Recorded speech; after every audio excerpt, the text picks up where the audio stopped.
America is grappling with the heavy burden of two active traumas. Protesters across the country continue to fill the streets following the death of George Floyd, while millions more stayed home due to health concerns amid the coronavirus pandemic.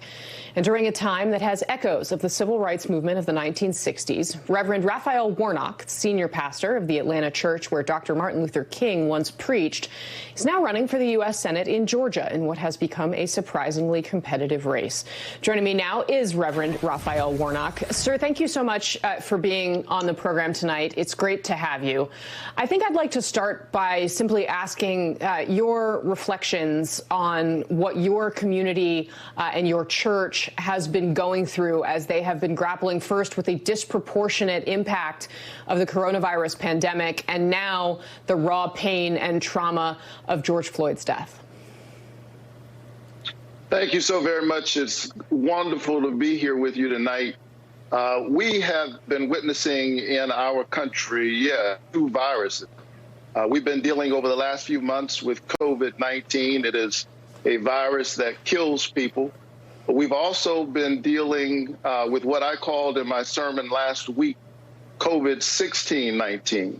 It is this virus that we've been doing battle with in the United States of America, or in this land, I should say. Since the day some 50 Africans arrived on the shores of Jamestown, Virginia. We thought that we had beaten the battle. We had beaten the virus during the battle of the Civil War, but it came back with a vengeance and Jim Crow segregation. We thought perhaps the civil rights movement had vaccinated us against the virus, but it mutated into new Jim Crow, the building of the largest prison industrial complex in the world.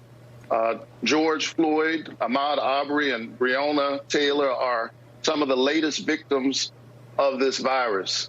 And then, yes, we are all dealing with all of this in the midst of a pandemic, which disproportionately impacts people of African descent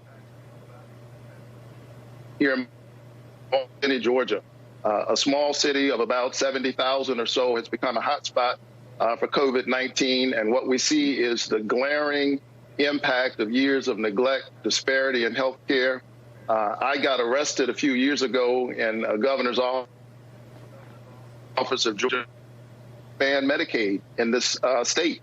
And as a result of our refusal to expand Medicaid and the politics of race as it hovers over all of these issues, we're seeing a breakdown in rural health.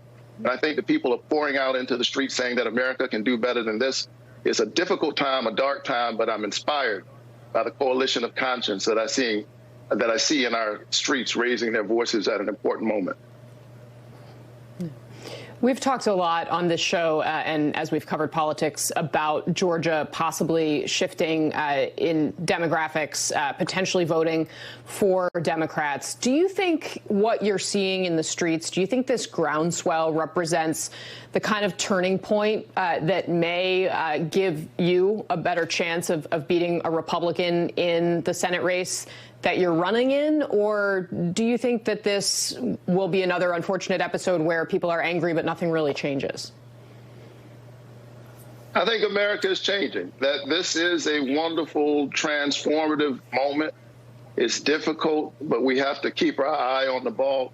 I think about the fact, Kasie, that a few years ago, the whole phrase Black Lives Matter was so controversial. Matter of fact, a few weeks ago, it was deeply controversial. I remember going on cable television shows reminding America of what many had forgotten, that Martin Luther King Jr. in his most famous, iconic speech, the I Have a Dream speech, said in 1963 that we will not be satisfied as long as the Negro is the victim of the unspeakable horrors of police brutality.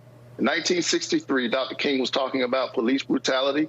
He singled out Black lives. The Negro is the victim. And yet it was controversial. But look what happened this week at long last, after years of raising this issue.